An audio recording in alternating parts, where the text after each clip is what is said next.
amount of data out there, it's harder and harder to find what you're looking for, and impossible to know what you're missing. At Elastic, we combine the science of search with the art of AI to take you from insight to outcome faster, helping you find the answers that matter from all your data in real time, at scale, so you can build applications that harness the power of generative AI, solve IT issues with predictive analytics and workflow automation, and identify and respond to threats effortlessly. With the power of search and AI at your fingertips, it's never been easier to find answers for what's next. Welcome to ElasticON. Please welcome Elastic founder and Chief Technology Officer, Shay Banon.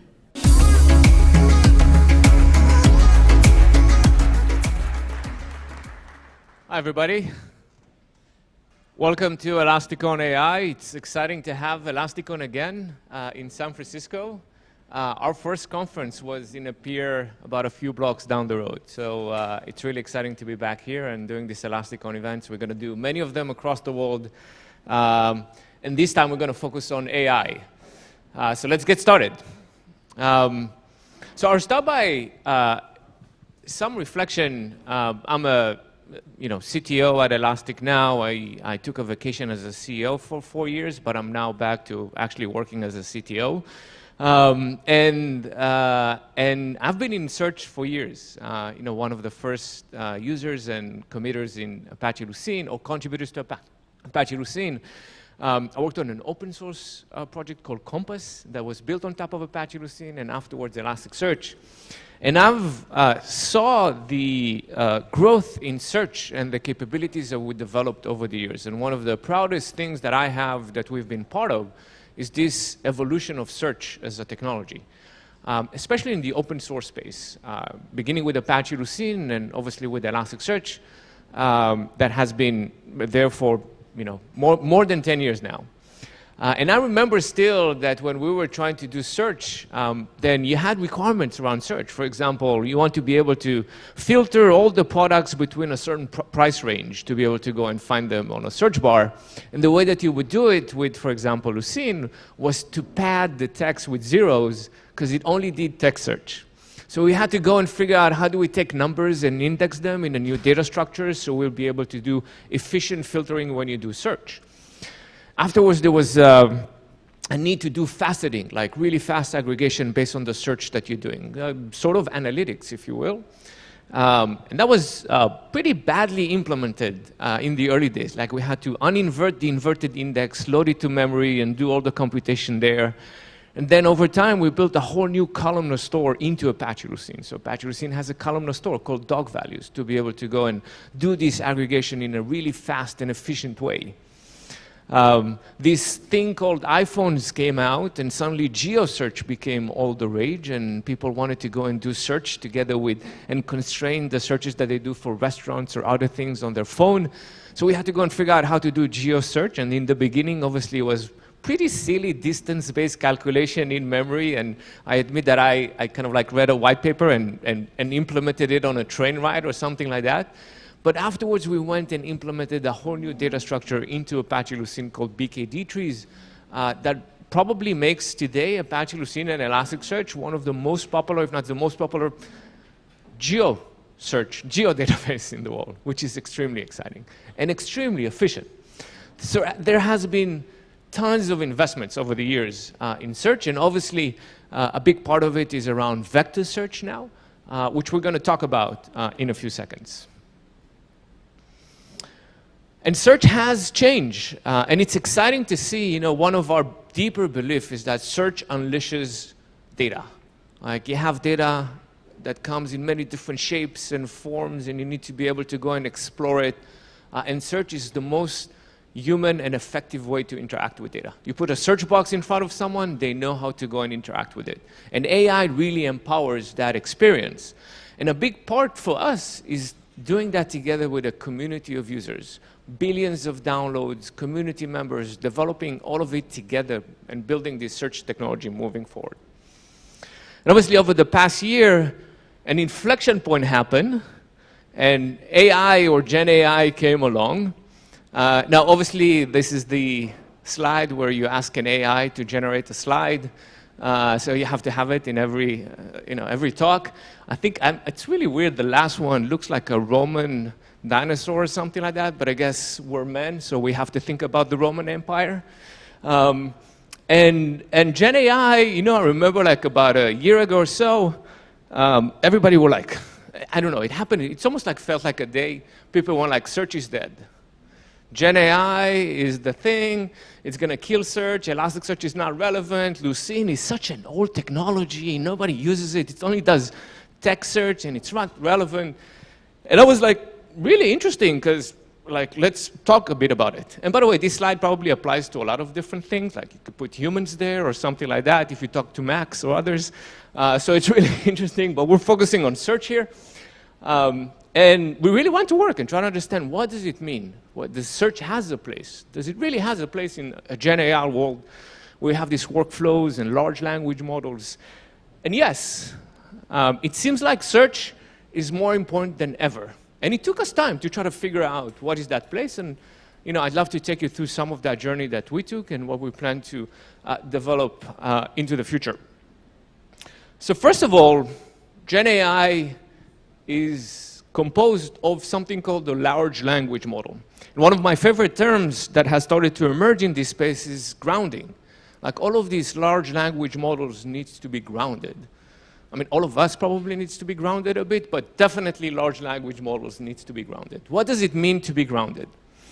Well, they can hallucinate. Like if you don't give them context, if you don't try to shape them towards giving you the right answer, they can really go off the rails, and we've seen some examples of it.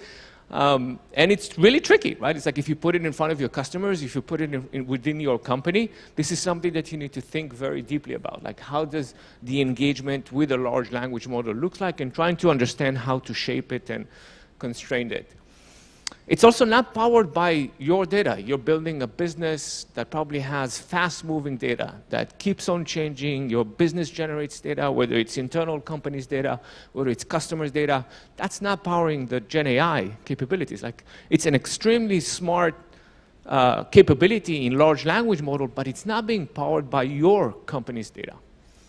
And how do you think about security and privacy? What is allowed to see? Some roles in the company can see certain types of data, other roles cannot. How do you make sure that people don't have access to the data that they don't need to? And how do you make sure that people that do need that access actually have that access, because that's a very empowering capability. And this concept kind of like emerged over the last, more than 6 months or so, called retrieval augmented generation, or RAG. And what does that mean? It means that when you ask a question, or when you engage in hopefully in a very natural language way, you can feed that question to the large language model that you're using, but probably what you want to be able to do is to give it context. For example, we're developing an AI assistant for some of our solutions, which we will show you. And the first thing that we tell the LLM to do is, hey, you're a very helpful and amazing and nice large language model that really wants to help people fix their security problems. Like, you really want to encourage the LLM to do things. So this is context. This is like, how do you shape the LLM to be able to go and do it? But there's the shape of the answer. There's also the content that you want to feed to that answer. And that content, that context is critical to the success and the relevance of the answers that that LLM is going to give you. And that comes from your business data, whether it's the customer's data, whether it's your company's internal data, that keeps on changing extremely fast, and you want to be able to give the best context possible. And that context is limited. So when you're trying to feed an LLM a context, it's pretty constrained space. It's like, it depends, it keeps increasing, but it's not infinite. It's a bounded amount of tokens, 4,000 tokens, 20,000 tokens. So really, the ability to provide the most relevant context will make or break your user's experience when it comes to using an LLM. Now, you see here, you can put your business data probably in a relational database. You can put it in a data lake. You can put it in a document database. But all of these systems are missing a very critical capability. because you're really bounded by the context, the size of the context that you can provide that LLM, the relevancy of the data, of the results that you're going to feed into that context from your data matters so much. You can imagine that if you give that LLM a slightly different context, you're not that helpful AI, and maybe you don't want to please the answers to you that you're giving to your users. That's going to make a big difference to the users that use it. So the relevancy of the data that you feed into that context window matters a lot. And guess what? Search engines are pretty good at providing very relevant results. And being able to be a part of that context.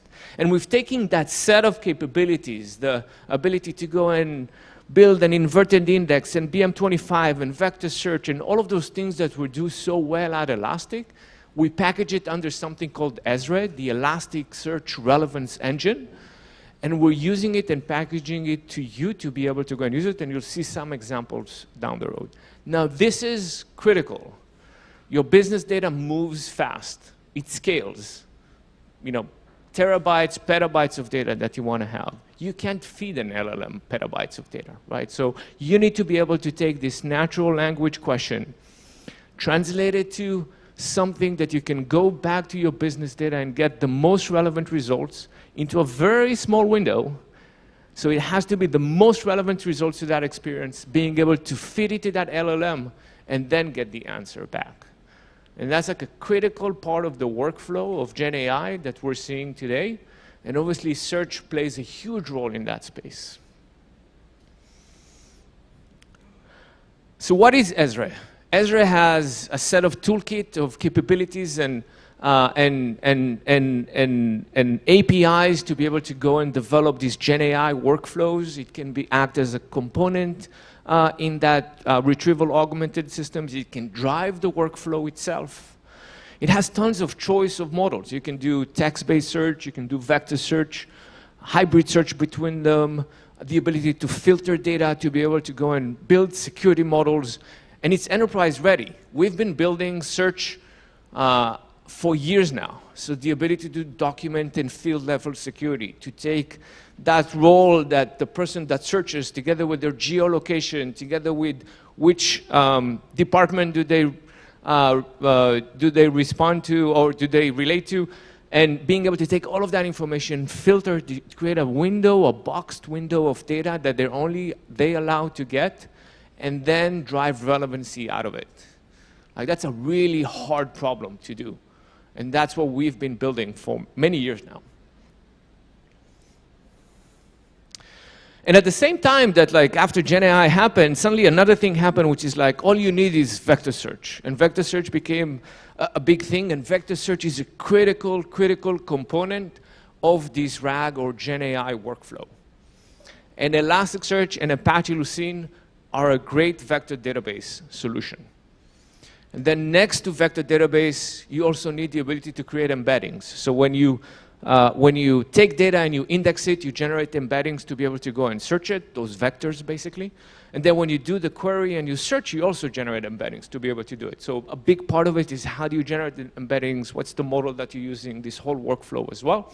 And we'll show examples about it in a few minutes. And then there's the whole world around it. How do I take the role of the user, for example, or the department that they belong to, and filter it only to the data that they need to be able to see?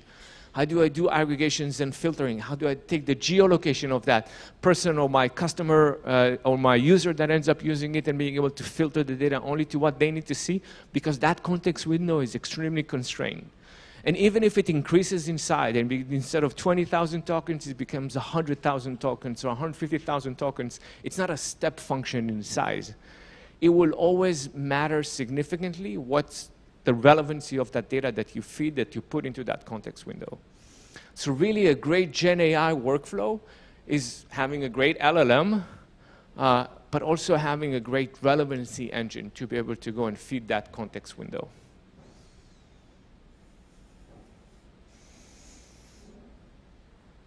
And with that, I'd like to invite Matt. I'll be back, but I'd like to invite Matt to do a demo of some of the things that I've just spoke about and also show some customer examples, if that's okay. Go for it, Mike. Hey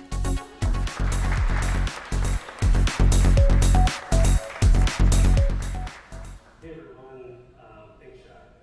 So I have two demos to talk about today. They kind of build on each other, but if you look back at the architectural diagram of retrieval augmented generation, that top left corner, being able to interpret the natural language question and really get the right information out of the business data is kind of complicated. And that's one of the reasons that we're investing in things like vector search. People want to be able to get semantic meaning and match the right data and provide that as context. But there are a lot of ways to approach that. And so actually, I will demonstrate a retrieval augmented generation system end to end. But the first demo is actually to show another approach to doing semantic search that's actually pretty unique to Elastic. We built an in-house proprietary late interaction model, which we call ELSA. It does a very similar thing and is able to interpret these kinds of natural language queries and get really highly relevant results out of them. And I'm going to show those now in kind of in comparison between the two. So if we can switch over to demo. Okay, great. So this is typical search box, and I'll do the query, and it'll start off with the BM25 search. So largest city in Illinois. And as you can see, with this is basically a search over a Wikipedia data set, and using BM25 matching, it's basically your kind of typical keyword match. And you can see how it's picked up on the keywords of the query, and those are the things that are matching. If I switch over to the index that's been processed with ELSA, which is basically a pre-processing stage through a transformer model, which changes a bit the documents as they're stored in Elasticsearch, we get a much more semantically relevant result for the query at hand. And I'll show a few different examples of this. So that's one example. Banks that went bankrupt. So we do that, we sort of start to see even more of the kind of the challenges with pure keyword matching, right? It's picking up some of the specific keywords, but it's not really understanding the meaning behind the word. And if you're trying to feed this into an LLM, you really need to understand what that query is. And those queries are going to be starting to come in much more natural language form. So if we compare that again to what ELSA is able to bring back, we get much better results and that have really understood the nuance of what the query is. Maybe the last example that I'll do here is something like funny actor. And again, you get a couple of examples right, but again, you kind of get these keyword-based results. And in something like in ELSA, you really get something that works much, much better. So the idea here is to provide semantic search kind of out of the box with Elasticsearch. And what's unique about this is that this is a model commercially available with Elasticsearch. It ships with the software, and you can use it on any content that you already have indexed. So there's really no work for you to do in order to get these kinds of search results and this kind of relevancy out of content that you already have. You don't have to go out and search for the right embedding model if you're doing vector search or anything like that. This is one of the nice attributes of a late interaction model is that they're zero shot. They're meant to work on any kind of text that you throw at them. And as you can imagine, if we're going to ship a model with Elasticsearch, it needs to be something that we're fairly confident will work on whatever kind of content you have in your application. The very last example I'll give here before moving to the other demo is one in a foreign language, or in German. So this is if you go back to BM25 and type hello world in German, how are we going to do matching a keyword like that? Actually, ELSA today works in English, but we also have support for, which I think we'll talk about a little bit later, we also have support for bringing in third-party models, something like a model that you find on Hugging Face, for example. And so we have another version of this that's running through E5, which is the multilingual semantic search model. And you can see here it actually interprets the language, the German language query, and matches correctly to the English language content. So all of these things are kind of precursors to building a really nice retrieval augmented generation system, which we'll skip to now. So the example here, kind of to set context, this is the idea of building a retrieval system maybe for your internal employees. So what we call workplace search, but basically searching over all the internal data in your intranet and answering questions for employees. And one of those questions might be something like, does Elastic own my side hustle? All right, that's an interesting query in a couple of ways, primarily because the system needs to know how to interpret the term side hustle. What do we match that to? And you can see here at the bottom the search results that came out of our internal system. It's a SharePoint drive, some stuff in Teams. These are the actual search results.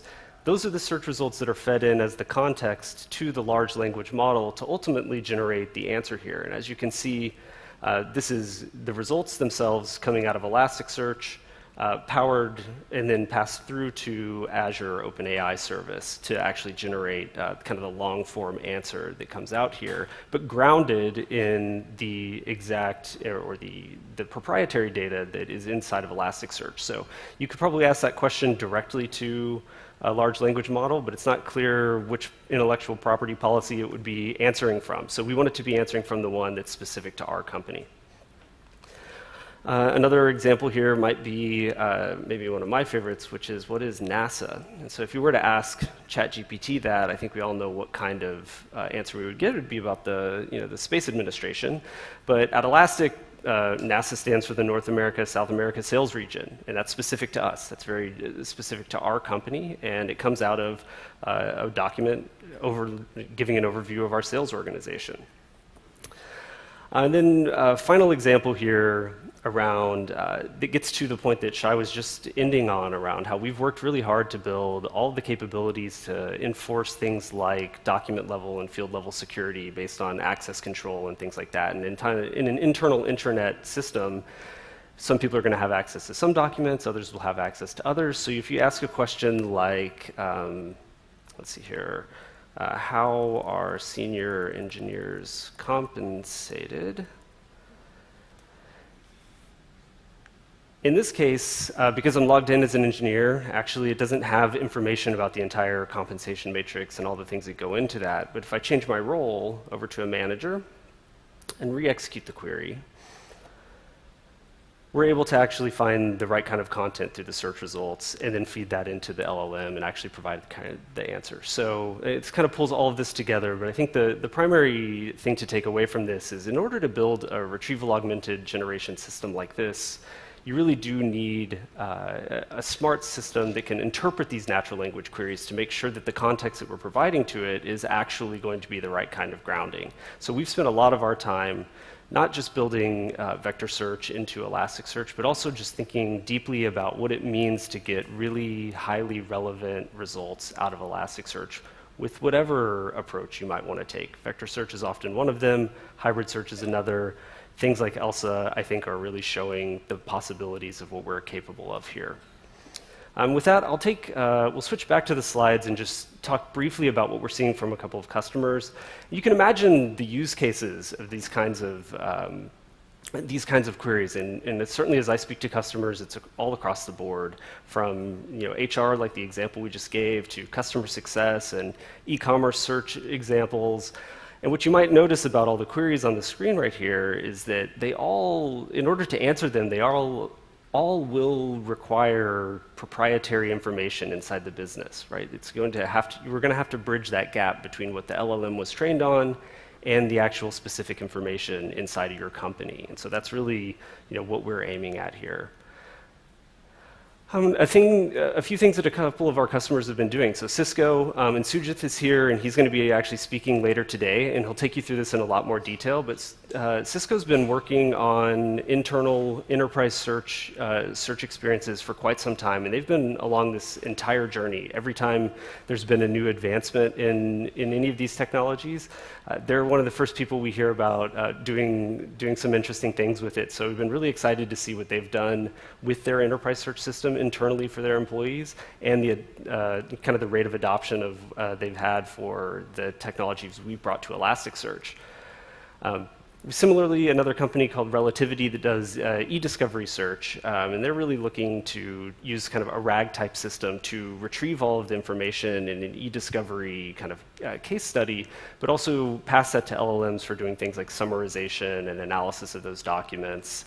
But again, they all kind of fall back down to ultimately a RAG type implementation. With that, I'm going to hand it back to Shay to talk to you about what's next.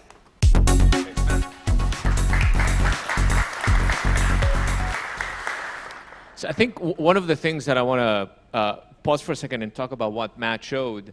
When we think about Gen AI, we immediately jump to think about, like, we need to use large language model, ChatGPT, or other services. But there has been an amazing progress just in this concept of transformer models.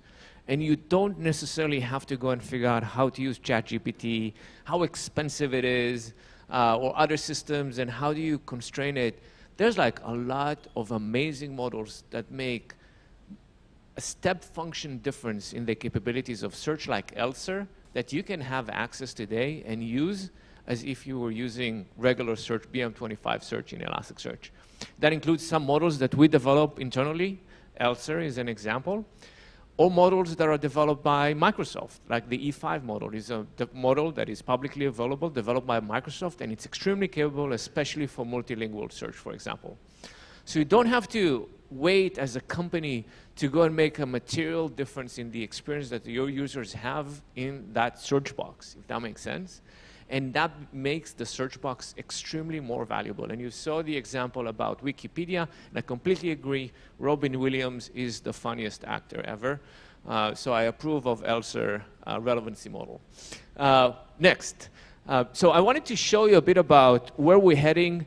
Obviously, there's tons of work going on in Elasticsearch and in other places. Maybe a few points that help communicate the spirit of the direction that we're heading. The first one, we're going to make Lucene the best vector database in the world. We have been making significant investment to make Lucene a great vector database, and we're making even more investments as we speak as a company, Elasticsearch, together with the Lucene community, to make Lucene a great vector database. The same way that we made it a great numeric search database, geospatial database, column restore, we're making Lucene the best vector database out there. Lucene is more than 20 years old. It's one of my favorite, or I think one of the most romantic open source projects in the world. Hopefully Elasticsearch will live up to it at one point. It rhymes around a lot with things like with other open source projects like Postgres, and it survives the test of time. It was released in 1998. And it has evolved, and it's an honor to be part of that evolution, and we're going to make the investments to make it a great vector database. We'll get a chance to hear about all of the things that are happening, from SIMD instructions improvements to a better product quantization and other stuff, but the end result is it is a great vector database today, and it's going to be the best vector database in the future. Next. We're going to make Elasticsearch the best at semantic search and retrieval augmented generation. Now, you've already seen that it's pretty damn good already. We've been building a lot of the components and investing in it for years now. But to be honest, I think we can do a better job in connecting all of them together. As we've been building it, there wasn't like this general theme around Gen AI, and the workflow wasn't obvious.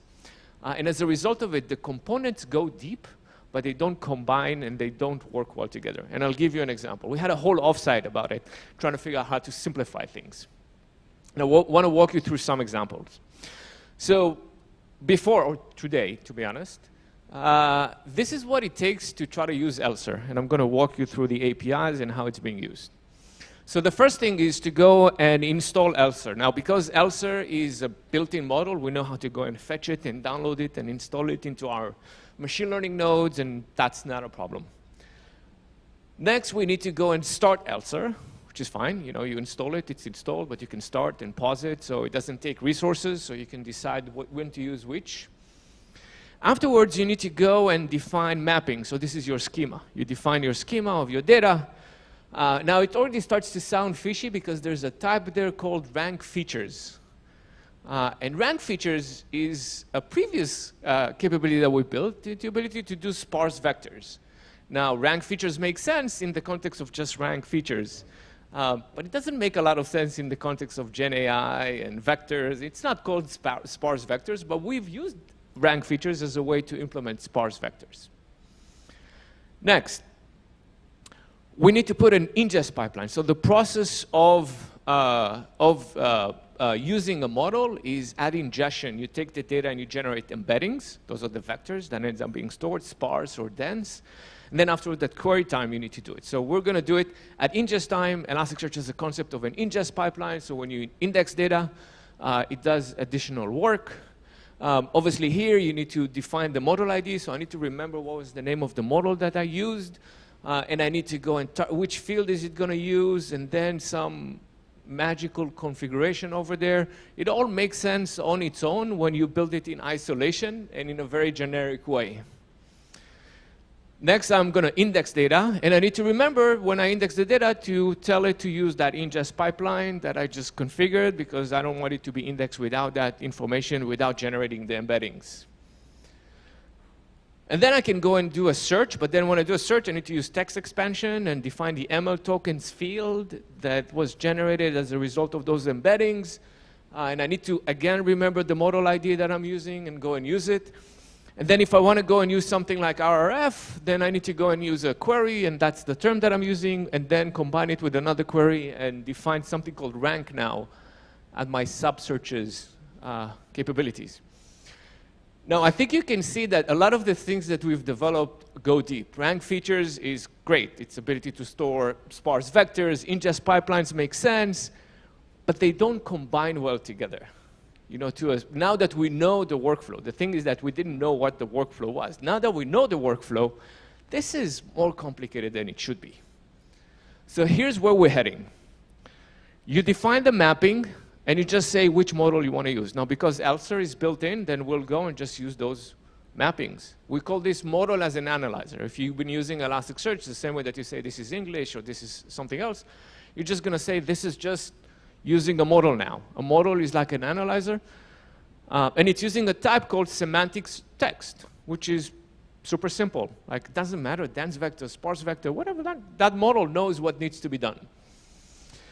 I index the data. Now, because that's part of my schema, Elasticsearch will do the right thing. It will go and understand that it needs a model. It will go and generate the embeddings, index them. You don't have to configure ingest pipelines and all of the other work. Obviously, we're going to reuse all the components that we've built, but it needs to be packaged much more simply. And then when you do a search, it's a simple match query. We already know that this field is semantic search, text. We know that it's simple. We know what needs to be done. We can replace behind the scenes a sparse vector type search like text expansion and just make it work. This looks almost exactly like Elasticsearch from 10 years ago, which is pretty impressive. Like, this is amazing because it does so much more than what it used to be 10 years ago, but it's as simple as it was 10 or 11 years ago when it just gotten started. And then if you want to go and use something like RF, we're going to introduce, by the way, all of this is still in design phases, so I hope our engineering team is not going to kill me if we're going to change some of the names. I like the retriever model, by the way. My suggestion is to replace query with golden, and then I can say that we have a golden retriever query.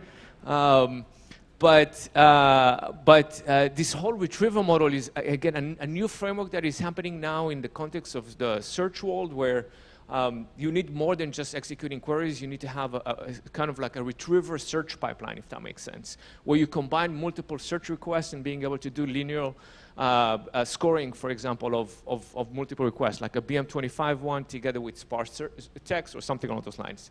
So this is all something that we're in the midst of designing and developing as we speak. But you see how simple now it is to use ELSER, right? It's exactly like you used to use Analyzer in Elasticsearch, and you don't have to worry about anything. It's like super, super simple. Now, a lot of the work has already been done. There's still a lot of work left, obviously, but it's about combining these things together, and we can do it because now we understand the flow. We understand how it's being used in a practical sense, if that makes sense. Here's another example. So this uses sparse vector. What happens when you use dense vector? So this is an example with E5. So where Matt showed E5. ELSER is a sparse vector implementation, so that uses the existing inverted index semantics. E5 is a dense vector, so that uses vector search. So first of all, you go and use, we have a tool that can go to Hugging Face, for example, reach out to Hugging Face, take E5, download it, and install it into Elasticsearch. So that's what you do here. Afterwards, you need to go and create a field that is type dense vector, and you need to go and define the dimensions of that dense vector and what similarity it's going to use and which text field. So that's the mapping. And afterwards, you need to go and define an ingest pipeline, if you remember, to be able to generate the embeddings at the ingestion time using that model. And you need to go, obviously, and then ingest the data and define the ingest pipeline. And the search now uses KNN query, right? KNN search, because you're using dense vectors. But again, you need to define the K and the query vector builder, and then you need to remember what the name of the model was, because it needs to go and generate the embeddings at query time as well as it does at ingest time. And obviously, here's how an RF implementation look like. There's a query, there's KNN, but KNN is not really a query. It's at the same level. Again, like, it's a bit confusing in terms of why is it not a query? Is it something else? Is it a retriever? So all of this is great. Like, KNN query implementation is awesome. Our ability to go and run an E5 model within Elasticsearch, that's amazing. The ability to combine things together and generate embeddings, great. All of them work really well. They don't mesh in a great way. So here's where we're heading. Again, everything is in the schema. You just go and define actually the same type, semantic text. And now it uses the E5 model. And the model has inside it all the information that it needs, the dimensions, all of that, so we can go and understand from the model exactly what is needed. That's in the schema. That's tied to that field now. We index the data. We don't have to define ingest pipelines or something on those lines. It just index the data and immediately knows, thanks to the mapping, the definition of it. And then we go and do a match query. And guess what? We know that we can go and replace it with a KNN query behind the scene, because that's exactly what needs to be done when you query a dense vector type search. And again, using the same retriever model, we can now make sense of the fact that there's one that is query and another one that, for example, is KNN, and make it work. So that's where we're heading. And I hope that you see in the spirit of it, like the things that has been extremely impressive, I think, what our team has done. We really invested heavily in building like great vector search capabilities in Apache Lucene, combining them together, exposing all of these capabilities that you've seen in the demos in Elasticsearch. But now we have an opportunity to significantly simplify that experience and make it as simple as Elasticsearch was for regular search, if you will, more than 10 years ago. So we want to make Lucene the best vector database out there. We're going to make Elasticsearch the most comprehensive and simple search platform in the world. What's the third part that we're focusing on? Open. We've always been an open company. And Elasticsearch needs to be extremely open when it comes to the ecosystem of Gen AI tools around it. We're going to work with every single LLM out there, public or private. That's not a problem, because we're building the pluggability to be able to do it. You're not going to be tied to a specific implementation or something on those lines. We're going to be able to host LLM models and LM models, not that large models, if that makes sense, like ELSER and E5 and others. We're going to host all of these models as well to be able to allow you to have access to all of it in a very simple and easy-to-use system. And we're going to work with all of the various workflow systems and open source projects like LangChain, and you're going to hear some of them today, and Hugging Face and Llama and OpenAI. We're going to be a system that is open to everything else that happens. We will take your private, real-time, privacy-oriented data, store it in Elasticsearch, and be able to expose it to any other system when it comes to the Gen AI ecosystem. And we're going to be able to also run some things ourselves. And you can progressively decide how much you want to rely on external tools versus use Elasticsearch. But the core of what we do is to be the best search engine in the world. We have done it for many years, and we think it's critical in Gen AI workloads. And this is exactly what we're focusing on building it today. Next, And I've talked a lot about Elasticsearch and all the work that we're doing in that stack and openness around it. I'd like to invite Ken to also talk about what does it really mean to have ELSER and Elasticsearch when it comes to our solutions in security and observability. Ken?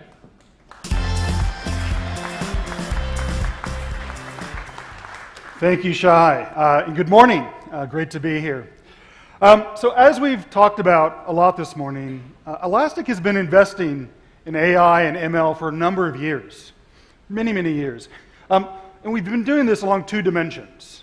A lot of what we talked about today are the things that we've been doing on the first timeline, things that we do to enable developers to build search applications and generative AI applications with these technologies, these foundational building blocks, like vector search, like ELSER, like Exner that we recently launched. But we've also been investing on a second timeline, and that is incorporating these technologies into our own solutions.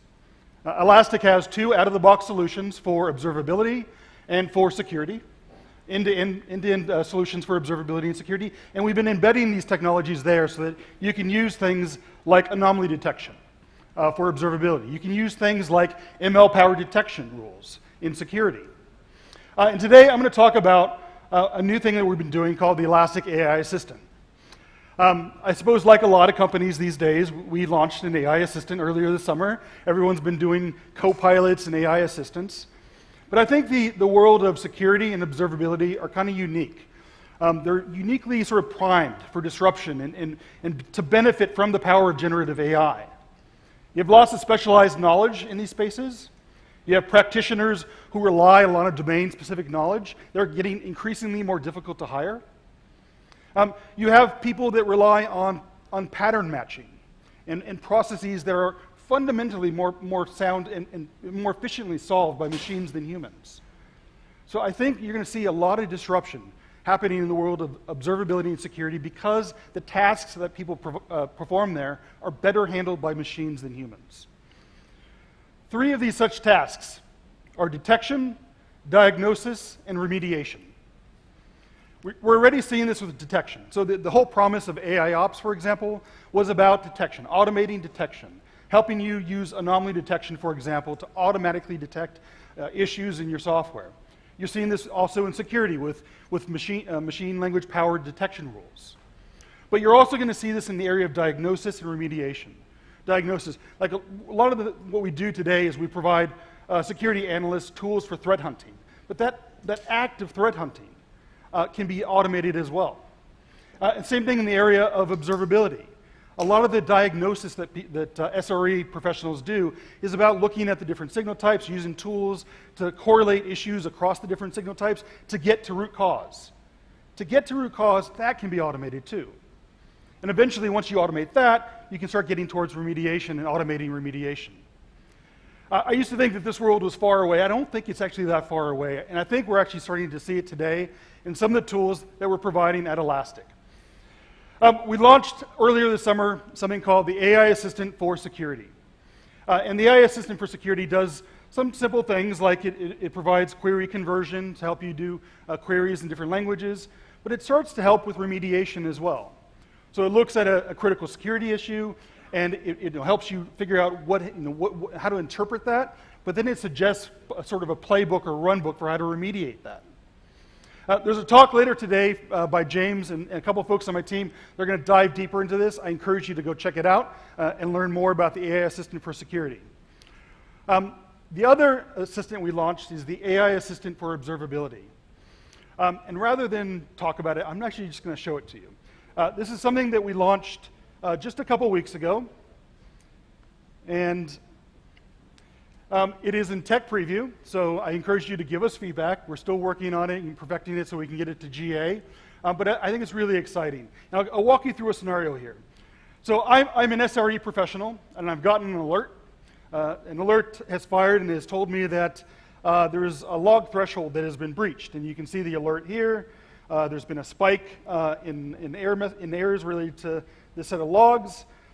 One of the things that we do right now is we automatically run a log spike analysis, so that when you open up this ticket, you open up this alert, we decorate that with some additional information so that you can get more details about why this is an alert. So we run a log spike analysis. This is essentially a machine learning process that looks at this deviation, compares it to a baseline, and determines some things that you should look at. So it's done some pattern matching, looks at the different field names and field values, and it prioritizes this.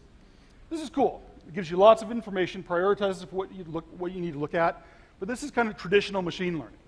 This is not special. This is stuff we've been doing for years. But what is new here is I have this new box down here called Possible Causes and Remediations. This is powered by the AI assistant. And what I can do now is I can ask it to analyze what I've done up above and tell me what it thinks the possible root cause is and how to remediate it. And what it does is it passes all that context to an LLM. So the entire log spike analysis gets passed to an LLM, and then it determines what the possible root cause is. And in this case, this is powered by GPT-4. It's telling me that it believes the issue is related to something called PG bench, and then it gives me some steps for how to remediate this. And if you look at the initial log spike analysis, you can see, yeah, in fact, there were a bunch of issues that were high on this list that related to PG bench. So it makes sense that this would be what the LLM determines as the root cause. That's cool, but I can take this one step further. I can then start a chat with, continue this chat and ask, for example, what is PG bench? And it passes the context to the LLM, and then it comes back and tells me PG bench is a benchmarking tool for Postgres. Okay, that's cool, but that's fairly simple. I can do that in ChatGPT. There's nothing special about that. Maybe it's nice that I have this in the context of my application, but there's nothing really new here. Let's get to something new. Let's get to something that really is special. What if I wanted to then ask, did this incident have an impact on my revenue on June 7th, 2022? Now, how on earth could ChatGPT or GPT-4 know that? It doesn't know the operational history of what I have. It doesn't know how to interpret this question. It doesn't know how to assess revenue impact. Well, what we're going to do now is we're going to see Esri in action. So this is the retrieval augmented generation workflow. We're going to prompt ChatGPT or GPT-4 with some additional information, including how to ask us information, how to get more information out of Elasticsearch and the AI assistant. And what's going to happen is they're going to determine that they need to get a list of service names. So they're going to invoke the function get APM services list. And we're going to then pass a list of service names, and then GPT-4 is going to determine that it probably needs to get some information from a particular service name called checkout service, and it's going to ask for APM timeline series data that is then going to get interpreted and passed back, and it's going to generate two charts, one for checkout service throughput and one for checkout service failure rate. And what you can see is, in fact, yeah, there was an impact, depression in throughput on the checkout service, and as well as a spike in the failure rates. And it's going to assess what happened. It's going to determine that, yes, on June 7th, there was an impact to the checkout service, which it believes was related, that did have an impact on revenue. And all this happened as sort of a back and forth between our assistant, powered by Esri, and the LLM. Now let's go further one more time. What if we asked it to, can you visualize my revenue data for June 7th, 2022? Again, there's a lot of additional things it needs to do. It needs to understand how to interpret revenue. What is revenue? And how do I assess that?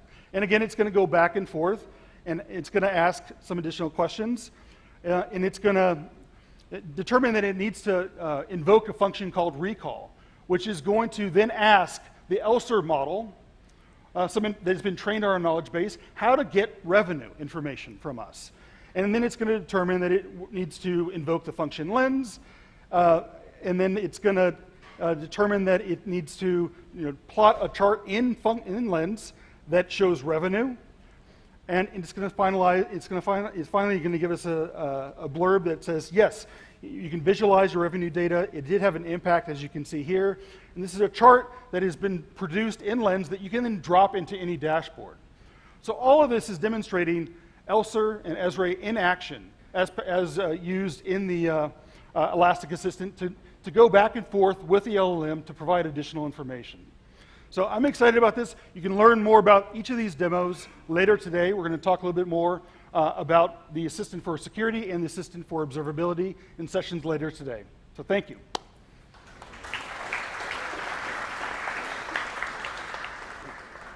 If you live today, just remember, don't run benchmarks on production. That's always a good rule. Your SREs will thank you. But I want to touch on Ken's point, I think, here. You know, like many, many years ago, we built a search engine. And then we didn't really realize what were like logs and threats and things along those lines. But suddenly we saw Elasticsearch being used to store logs and explore them in this like SRE market and DevOps and observability. Then we started to see security people using Elasticsearch to do threat hunting. And that was pretty amazing. And we asked ourselves why. And a big part of it was because search is amazing as a technology, as an experience when it comes to exploring logs, to exploring observability data points. It's really liberating. People were like confined with their older tools around how it's being used. It wasn't open source, it wasn't open. Same thing in security. You know, threat hunting was taking ages with previous SIEM tools. And suddenly, like, you could use Elasticsearch and search your security threats very quickly and get answers, and suddenly you weren't, like, chasing the bad guys for years or for days until you could figure out what happened with Log4Shell or something along those lines. And then we went on a journey as a company to have complete observability and security solutions. And you can see, like, those experiences are pretty amazing compared to 10 years ago when you just had a search box where you could find, like, a list of threats or a list of logs or something along those lines. And what happens now with Gen AI, it feels like we're going a big back to the beginning. Because suddenly the importance of search becomes even more critical in these solutions. And a company that does search extremely well will be able to build the best AI assistant for observability and for security. And I think that that's a very, very exciting future for us when it comes to our solutions, for our ability to go and give you the best observability tool that you deserve, or the best security tool that you deserve.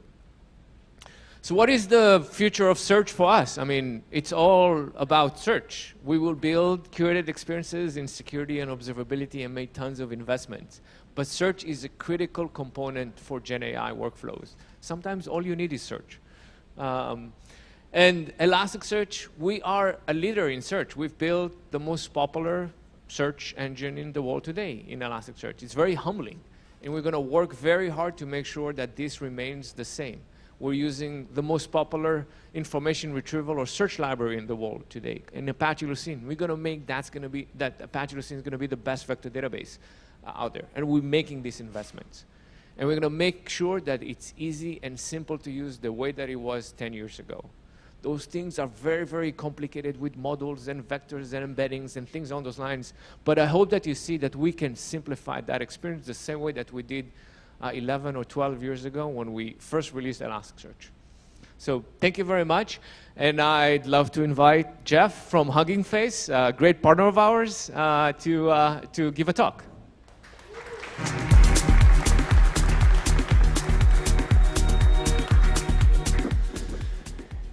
Hi everyone, I'm Jeff Boudier. I'm the product team at Hugging Face. Super excited to talk to you today. How many of you know Hugging Face? Nice! Very cool. I was a little scared there because I didn't really do an entry-level talk very much. Hugging Face, of course, stands for the emoji. And I know you've been in listening mode for about an hour, so maybe let's do a little participative thing. Can you do for me like the Hugging Face? And we take a little selfie? Yeah, you got it. Okay, and we do a little selfie together. How about that? Hold on, we need widescreen for this. Okay. 1, 2, 3! You guys are awesome. Thank you. That was all. So I want to do 3 things in this little presentation. First, I want to tell you about the latest and greatest available on Hugging Face. Second, I want to walk you through how you can build AI with Hugging Face. And then the third thing is how you put it together with everything that Shay talked about. And so, 11 things about Hugging Face you probably didn't know already. And actually, I made these slides maybe on Monday or Tuesday, and I want to add 2 more things. Because yesterday, Mistral AI dropped a 7 billion large language model that seems to outperform most models in that category, in that weight category, actually even higher than this weight, like 13B. Apparently, it outperforms Llama 13B, so it's a really exciting new model. That is available on day 1 on Hugging Face, including in the text generation inference library, and you can deploy it 1 click on Hugging Face inference endpoints for just $1 an hour. Okay, that's Mistral 7B. The second thing that happened yesterday is we announced a partnership with Cloudflare to enable serverless GPU for large language models. So super exciting for developers who want affordable inference. And now, 11 things about Hugging Face you may not know. The first thing is our mission. So our mission is to democratize good machine learning. And by good, we mean machine learning that is open source. We mean machine learning that is community-driven.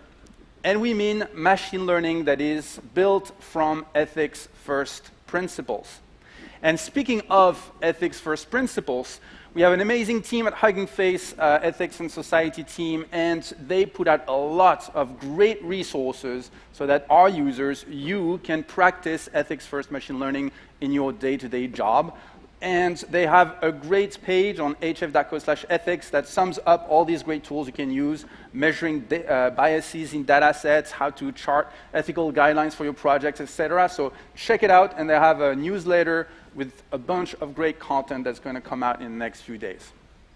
3, Hugging Face is known for its open source, and in fact, it's one of the most popular open source companies as measured by this vanity metric of GitHub stars, 25th in the world.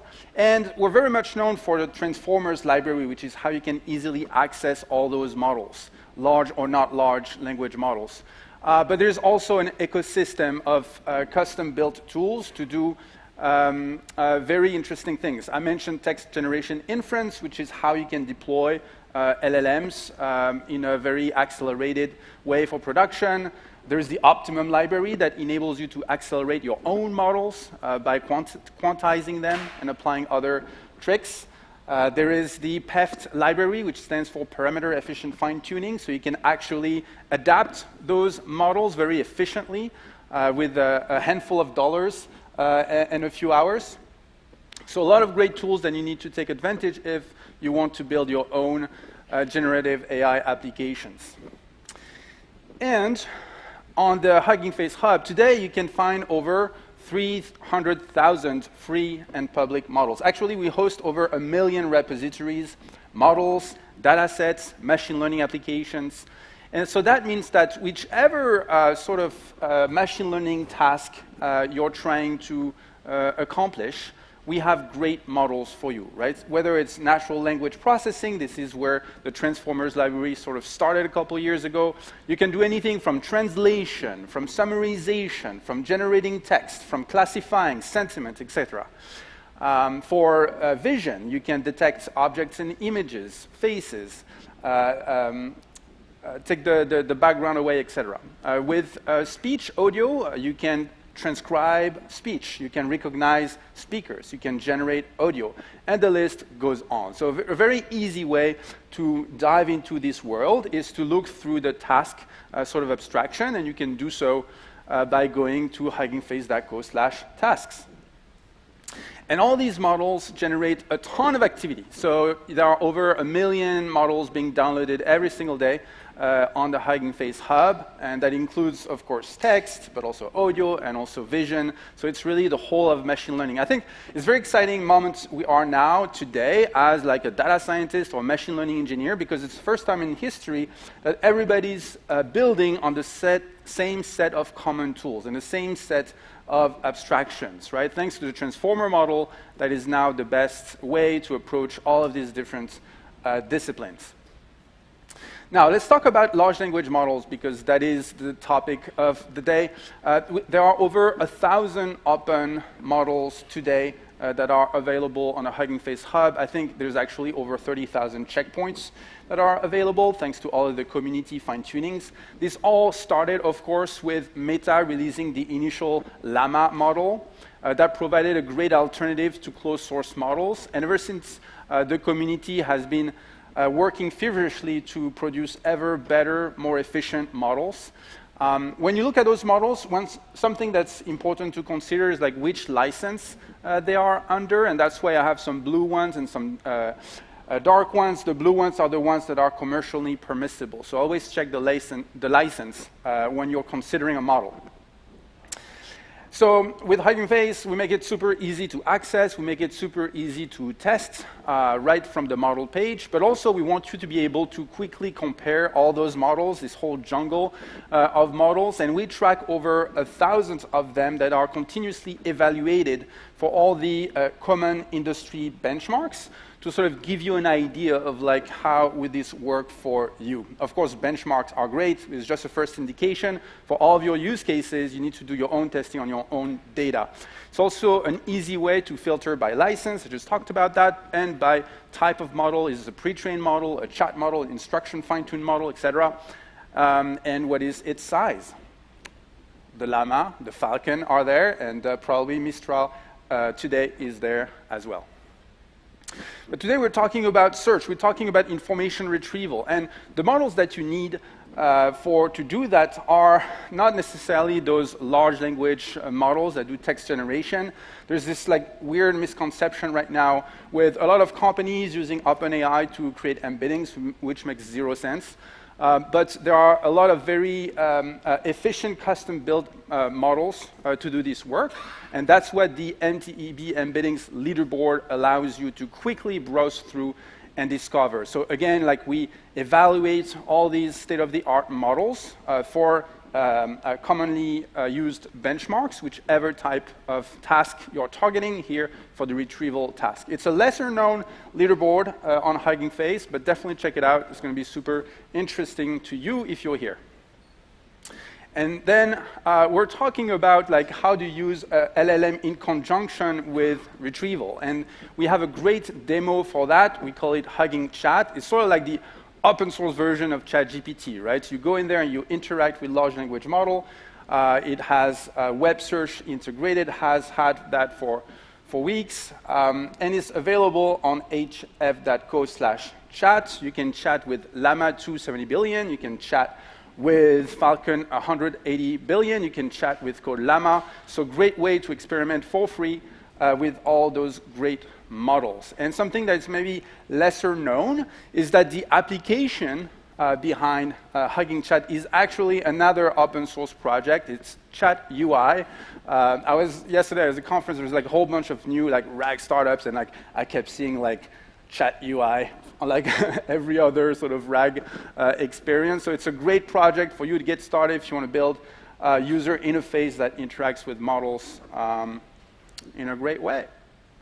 And now, putting it all together, so you have your Llama 270B, but you want to ground the model in some truth, and you're going to use the web to do that search. We built this experience with web search within Hugging Chat so that we retrieve ground truth information from the web and then feed that back to the model. I don't know if you can read, but I asked the model who won between France and Namibia during their last Rugby World Cup game. And the model said it was France by 96-0, so must be a hallucination. No, actually, I checked, it's true. And so that's how you put LLMs with RAG together to create this sort of truth-grounded experiences. All right, so that was the latest and greatest from Hugging Face and what matters to you if you're interested in search. Next, I want to tell you about how you can build your own AI apps using Hugging Face and the Hugging Face Hub. So what's the Hub? The Hub is our website. And it's where you can explore and access all these 300,000 models that I was talking about. And these are just, and I was too lazy to redo that slide, but there are more models now. And these are just the free and publicly accessible models. Of course, like when you create a new repo on Hugging Face, whether it's a model or a data set or a space, which is a hosted application, you can choose for it to be public or private, private to you or your organization. You can easily filter all those models by tasks. I told you about tasks earlier, and by license and by the language. That's one of the great things about open source, that whatever language you're interested in, whatever task, whatever type of domain of data, there's a great model there for you that's been contributed to by the community. The next thing you can do with the Hugging Face Hub is to manage your own models. And under the hood, whether you're looking at a model or a data set or a space, it's a Git repository. That means you can look at everything that's inside, and that's the Files tab that will show you every single file that's in the repo. That means that everything is version control. So you have access to the full history, so you can know who's made what change, what is the commit, the revision number, so that you can build production systems that are robust and won't change under your users' feet. Okay, so now you've found some models, you started creating your own repo to manage your own models. What's the next thing you can do? The next thing you can do is collaborate around your models and data sets. And for a public repo, that means collaborating with the community. For a private repo, that means collaborating with your team. And how do you collaborate? You can create pull requests to submit some change. Hey, you didn't put the license for this model. Like, here's a change to add the license. There was some typo in the model card, all the way to, hey, I'm adding some safe tensors format checkpoint to your model. And you can have discussions around the models. So you can ask the model author directly to a question about the model. And actually, like, if you ever wonder about like any specifics about a specific model, like, don't email us. Like, use the community tab and ask the model contributor directly. Saves me a bunch of emails. So now you've found some models, you've created your own, you started collaborating. What's the next thing you can do? Well, maybe you want to improve that model using your data. That's the process of fine-tuning. We make it super easy.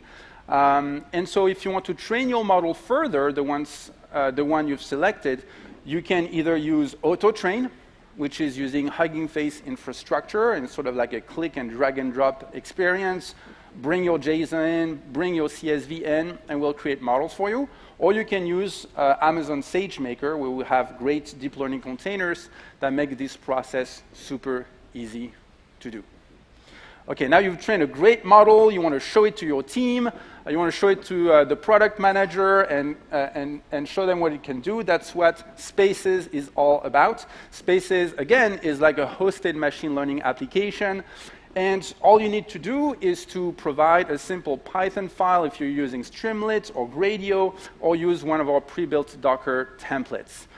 Spaces is now like the most popular area of Hugging Face. If you've ever seen on Twitter, like some of these cool images with like a spiral in them, or like hidden letters within the photo, or a DALL-E Mini image created, like all these things, they've been created by people using Spaces. And right now, the illusion diffusion space is, I think, the most popular. Okay, so now you've convinced your team, you've convinced the world that your model's great, you want to deploy it in production so you can actually build an app upon it.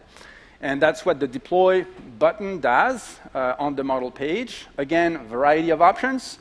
An option I want to highlight is inference endpoints. It is our hosted model inference. And when you go from the world of data science to the world of, like, I have an app that I need to scale and users coming in droves and then leaving, like, that's a whole different ball game. You have to deal with GPUs and Dockers and all that. So we try to make that super easy to make machine learning models essentially plug and play. So all you have to do is say, okay, which model do you want to deploy? Which cloud should it be on? Which region? What kind of compute you want to put behind it? And there you go. You got an API that you can plug your apps into. So in summary, how do you build AI apps? generative AI or not generative AI. With the Hugging Face Hub, well, you can manage your models, your data sets, and collaborate with your team all the world around them. You can train them and improve them further with your own data. Then you can demo them with Hugging Face Spaces. And finally, you can deploy them with inference endpoints. Okay, so now I told you about the latest and greatest on Hugging Face, the resources that you can use to build great information retrieval use cases. I told you about how you can build your own apps using Hugging Face. How do we put it all together using the latest and greatest from Elastic? So here's my thinking. We have inference endpoints to make models plug and play. We get the Elasticsearch relevance engine to do all of the smarts around the search. You can put these two things together and build your own system. And the new thing, because a year and a half ago, I think it was Elastic 8 that shipped with Hugging Face models built in. And shout out to Josh Divins at Elastic who built this amazing integration. Like, you've been able to sort of build your way into creating those semantic searches with Hugging Face models on Elastic. But the new thing is that there's this new Elzer model that is directly integrated within Elasticsearch. They can create some great embeddings. I haven't seen Elzer on the leaderboard on Hugging Face, but maybe it'll show up there. I did see, however, the benchmarks from the Elastic team, and it's like an amazing model. And so now you can do the whole embeddings creation directly within Elasticsearch, feed it within the vector database, and be good to go. You can also use Hugging Face as the large language model provider. So remember, in the Hugging Chat experience, it's chatting with Llama 270B, and then it's going to look for some information to augment it. So that's how you can use an open LLM with an open source search engine in order to have a fully open source solution to power your RAG experience. RAG is all the rage. I think we should add a little letter like retrieval augmented generation elastic. And that's what I had for you today. And now, welcome Principal Engineer at Cisco Systems, Sujith Joseph.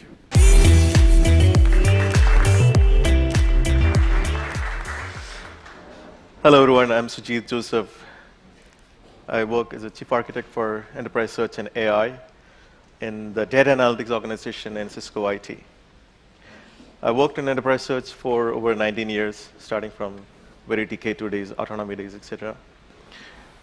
What we do is we provide enterprise search services, search as a service offerings, generative AI services, enterprise AI services, including generative AI services, to broader teams all across Cisco.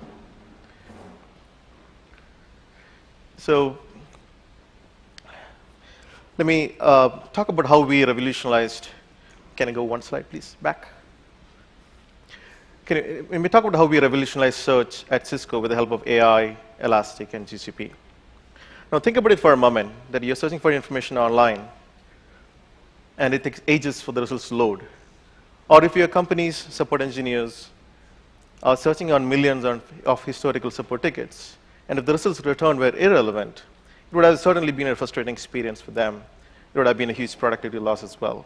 Well, these were some of the challenges that we faced with the legacy search, and we did reinvent search at Cisco with AI, Elastic, and GCP.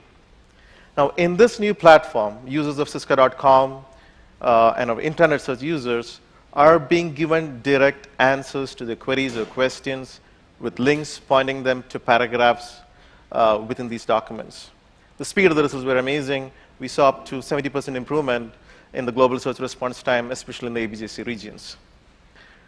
Now, 90% of the Cisco's product support tickets are solved utilizing this new search platform, which we call it as a reimage and topic search. This is a tool that our customers use to solve tickets. Now, what we saw is that there's a lot of feedback that we got, positive feedback when we rolled out, and here are some of them. So, well, what more can you expect from a search platform migration? We got the speed and the accuracy right. the results quality was better. They were able to find more relevant documents faster, which accelerated the case resolution time. In fact, they were able to save around 5,000 engineer hours per month, et cetera. We have deployed this on the foundation of Elastic in GCP, deployed globally across these regions. Now, let me talk about the scale of the platform. We get around 1.07 billion queries a year, index around 195 million documents, and 1.23 billion records. We support around over 50 enterprise search applications across Cisco. Now, let me talk about the AI-powered search use cases. The first one is reimagined topic search. As I mentioned earlier, this is the tool that our support engineers use to search on historical support tickets, bugs, knowledge articles, bug attachments, et cetera. Pretty much everything that they need to solve a particular case. And one of the things that we have done is optimize it to make sure that the more recent documents and the clicked upon engaged documents are memory mapped, and the rest of the document goes in the warm nodes. So the memory map nodes are essentially the hot nodes. So there are around 52 million documents that are searchable here. We have around 20,000 users using it. We get around 12 million queries a year. Now I'll talk about some of the AI features that we rolled out in this topic search. One is key phrase extraction. That is, given the user query, we extract certain key phrases which are more similar to the entire query, especially when the query is long. We use that to augment the original query with some additional boost. So the way we use it is use something known as a keyword, which actually extracts 2 to 5 grams and figures out which of these n-grams are having a better cosine similarity against the embeddings of the entire query. The second aspect that we've rolled out is keyword ranking. So we use the bird attention weights of the keywords to figure out which queries needs to be ranked higher in the formation of the Elasticsearch query formation. And last, we use Bayesian optimization to use an ML-based approach to predict or generate the boost values for the Elasticsearch query.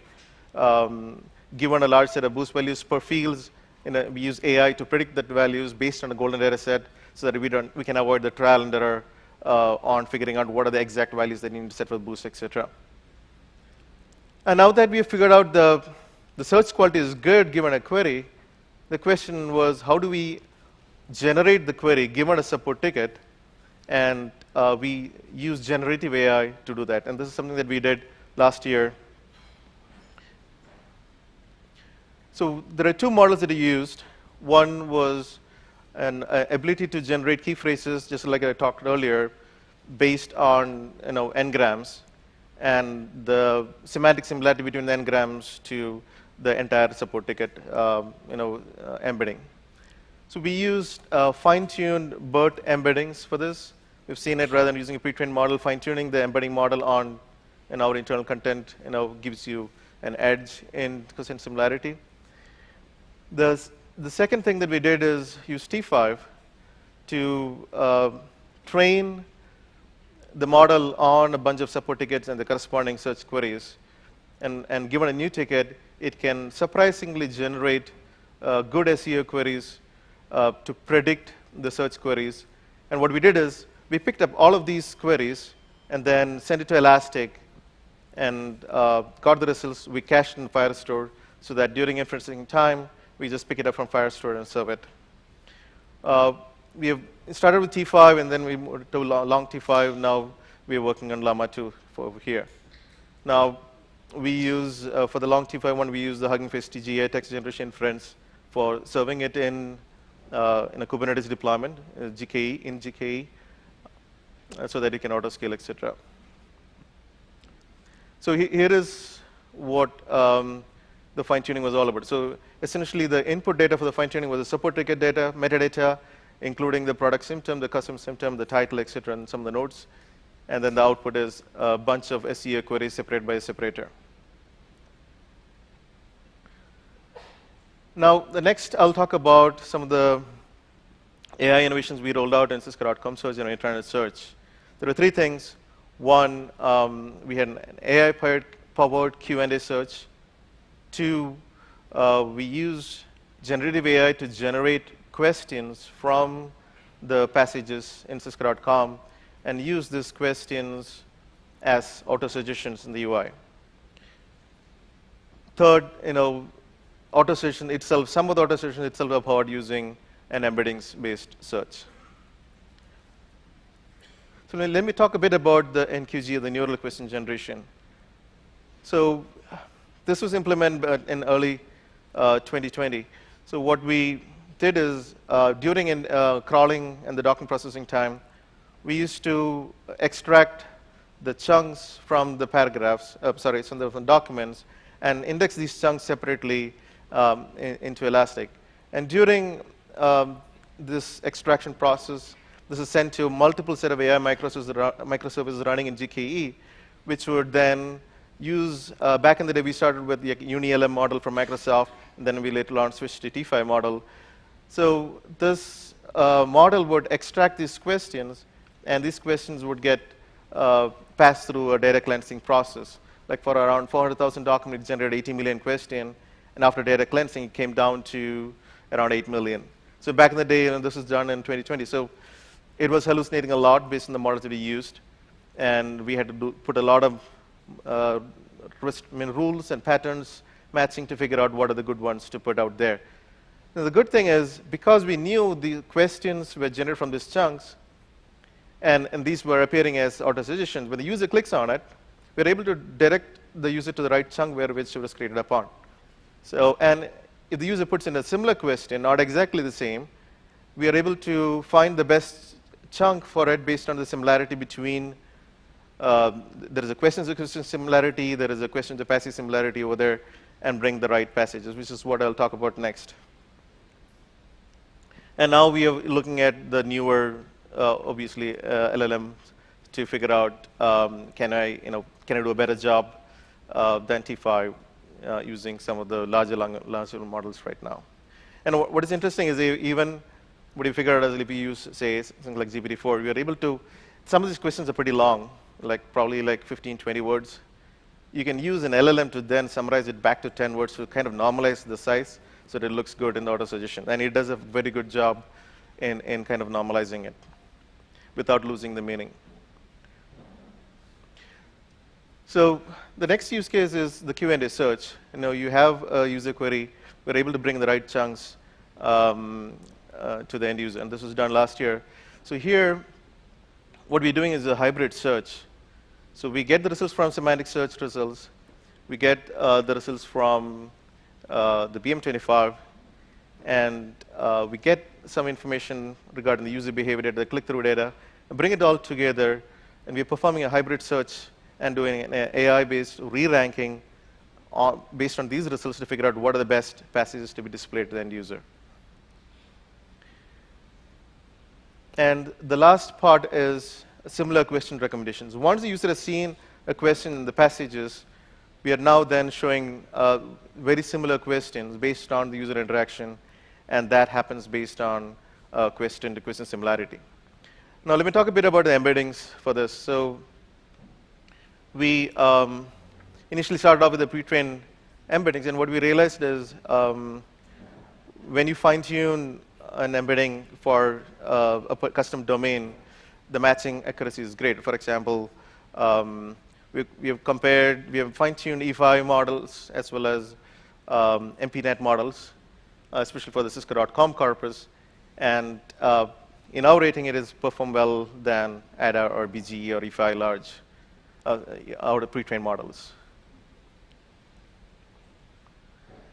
So we've heard a lot about RAG, retrieval augmented generative AI. So before we go there, back in February, what we're looking at is how can we provide a similar ChatGPT experience to our internal users using our own content corpus. And one of the first things that we tried is can we try fine-tuning the FLAN-UL2 models, the 20 billion parameter models. It was hallucinating a lot, and we finally ended up using RAG. And that worked out very well. This is still a proof of concept. It has not gone live yet. We hope to take this to production in a month or so. So what we figured out is that if you want to deal with security, right, we want to make sure that the generative AI, the response that LLM creates, it has to maintain the security, make sure that the user is only entitled to see what they have access to. Making sure that there is less amount of hallucination, and 3, ability to provide, citation to say where this answer was generated from. For those reasons, we use RAG approach. And again, just like I talked about earlier, we are using a hybrid search methodology, which would get in information from BM25 results, get in the information from the semantic search results, and use a custom AI re-ranker, which also takes into a lot more information, including the popularity, the recency, historical queries, etc. We bring in all this information together as signals to the AI re-ranker module, which will then suggest which are the best chunks to use. Using those chunks, then we use LangChain, and we build algorithm on top of LangChain to figure out what are the best chunks to use, how to stuff it together, and then pass it ultimately to the LLM to generate the answer. And we did it on entire sales data that we had, as well as on Cisco.com. When we did demo it to the sellers, it was a humongous positive feedback. Some of the use cases that we heard is, an ability to do sales pitches. You can create a prompt like, create a sales pitch, highlighting case studies for so areas. You can do product comparison. You have 2 products, and it'll automatically pick up information from different set of documents in the content corpus and create a tabular view of doing a product comparison. You can create PowerPoint outlines. You can do creative content writing, etc. So the ability to have a ChatGPT-like experience using our own data is a huge productivity improvement for our sellers. And that's what we're aiming towards with this. And this is surprisingly accurate. It took a while to get the relevancy right. And as you heard earlier today, the key is to make sure that the chunks that you pass to the LLM is the most accurate one. Because if the chunks that you pass is inaccurate, the LLM is not going to generate a good response.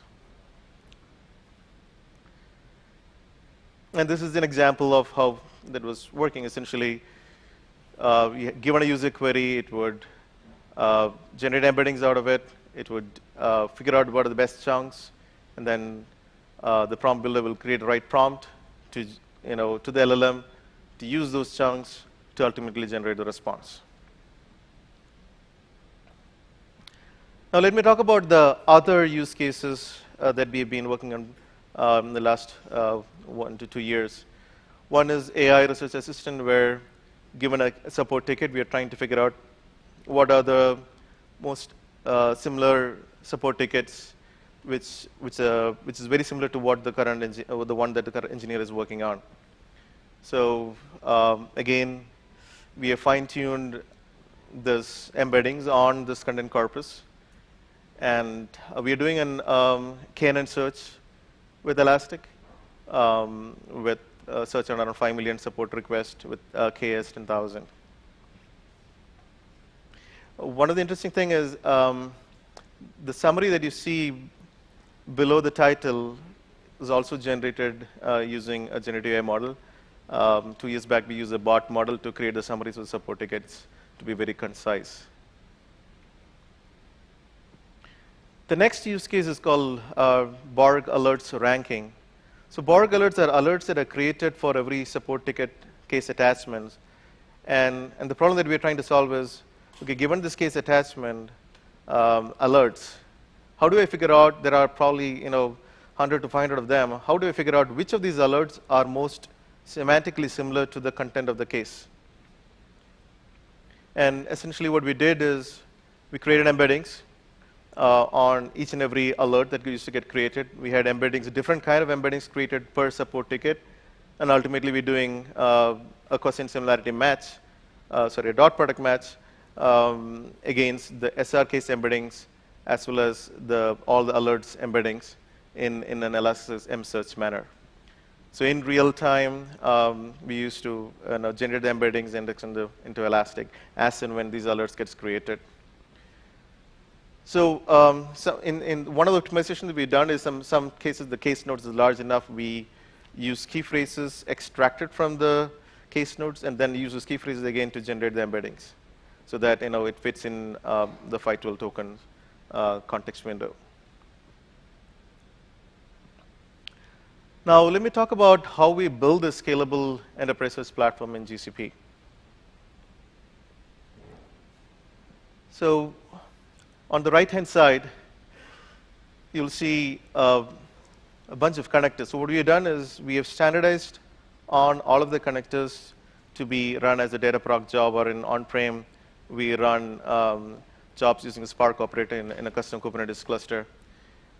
And all of these connectors, whether it's a crawler, an API connector, all of these connectors essentially uploads the documents in crawl documents in GCS. And in fact, we have a crawler that is based on the Spark as well. We found it much more fast and lighter than Nudge. So we actually took an open source crawler and added enterprise crawler capabilities into it to run this as a Spark job. So what we do is the connectors would pull in the data from the sources, upload to GCS, and the crawled data along with its metadata is sent, the reference of the GCS URL is sent to PubSub, which again goes into a document processing pipeline. So we use Google's GCP data flow as a document processing engine. This is where we do things like text extraction, business logic transformations, etc. And the output document from the data flow, again, gets stored back as a process document in GCS, and the reference is sent to another PubSub topic, which is pulled in from a couple of AI pipelines which are running as microservices in GKE. And as I mentioned earlier, this is deployed in both as a global deployment, in both in US as well as in Asia. So we do the processing in one region, then the ultimate index is stored in 2 different regions. So the AI pipelines does the job of things like chunk extractions, generation of embeddings, neural question generation, etc. So, and ultimately, all of them gets indexed into Elastic via Logstash, which are running as, again, microservices in GKE in both the regions, in 2 Kubernetes clusters, in both in Asia as well as in US. So the Logstash alone has got custom Ruby plugins, which would pull in the documents from GCS, basically retrieve from PubSub, and then downloads the documents from GCS and then gets sent to Elasticsearch. Again, Elasticsearch is run using the ECK operator, Elastic Cloud for Kubernetes, and again, deployed in 2 GKE clusters.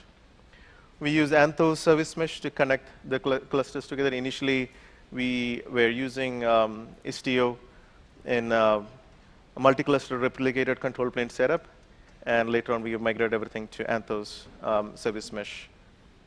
Now, here is where the UI and all the AI microservices, all the AI inferencing services used to happen. Like before, we used to optimize the model using TensorRT and use NVIDIA Triton Inference Server to serve it in an optimized manner, because the speed matters a lot when you do a search. The AI layer has to be fast enough so that end-to-end user experience time is not impacted much. So we always used to optimize the models using TensorRT and deployed in NVIDIA. Now, with the newer models, we are now using Hugging Face TGA, text generation inference. So ultimately, there are 2 network endpoints created for the load balancer, and for the API, we use APG, and we use the Google's load balancer to front end out. For security, we use Cloud Armor, etc. Now, what you've seen is, overall, when you combine the speed and the accuracy of Elastic and the power of generative AI, you've seen that you can create amazing and delightful customer experiences. Thank you.